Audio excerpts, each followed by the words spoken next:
அனைவருக்கும் வணக்கம். Fair delimitation இதுதான் இப்போ பேசு பொருளாக இருக்குது.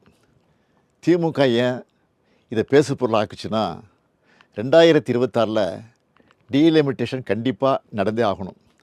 அப்போது மக்கள் தொகை அடிப்படையில் தொகுதி மறுசீரமைப்பு செஞ்சால் நம்மோட எம்பிக்களுடைய பிரதிநிதித்துவம் பாதிக்கப்படும். இதை உணர்ந்து தான் நம்ம முதல்ல குரல் எழுப்பியிருக்கிறோம். இது எம்பிக்கள் எண்ணிக்கை சார்ந்த பிரச்சனை மட்டும் கிடையாது, நம்ம மாநிலத்துடைய உரிமை சார்ந்த பிரச்சனை. அதனால தான் தமிழ்நாட்டில் இருக்க அனைத்து கட்சிகளையும் அழைச்சி கூட்டம் நடத்தணும். பாஜக தவிர மற்ற எல்லா கட்சியினரும் ஓரணியில் நின்று நியாயமான தொகுதி மறுசீரமைப்பு வேண்டும்னு ஒரு தீர்மானத்தை நிறைவேற்றணும்.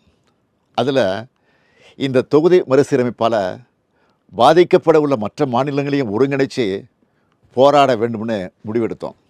அதுக்காக ஆந்திரா, கர்நாடகா, கேரளா, தெலுங்கானா, ஒடிசா, மேற்கு வங்கம், பஞ்சாப் ஆகிய 7 மாநில முதலமைச்சர்களுக்கும் நாடாளுமன்றத்தில் பிரதிநிதித்துவம் இருக்கக்கூடிய அந்த மாநிலங்களை சார்ந்த எல்லா கட்சிகளோட தலைமைக்கும் நான் கடிதம் எழுதினேன். அந்த கடிதங்களை ஒரு அமைச்சர் மற்றும் ஒரு எம்பி அடங்கிய குழு அவங்கள நேரில் சந்தித்து கொடுத்து விளக்கம் அளித்தாங்க.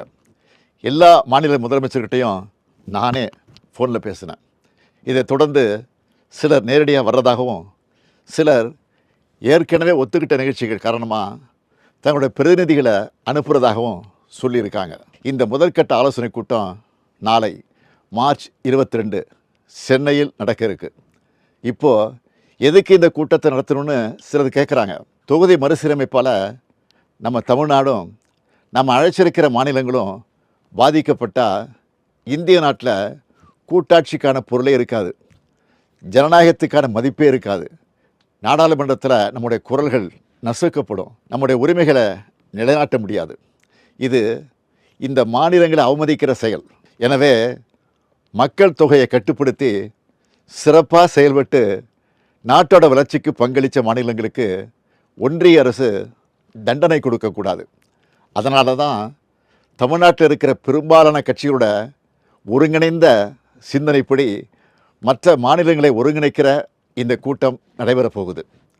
இந்த கூட்டத்தில் ஒரு முடிவெடுக்கப்படும். அதன் அடிப்படையில் அடுத்த கட்ட நடவடிக்கைகளை மேற்கொள்வோம். நம்மளோட நியாயமான கோரிக்கைகள் நிச்சயம் வெற்றியடையும். நம்மளோட இந்த முன்னெடுப்பு இந்தியாவை காக்கும். நன்றி, வணக்கம்.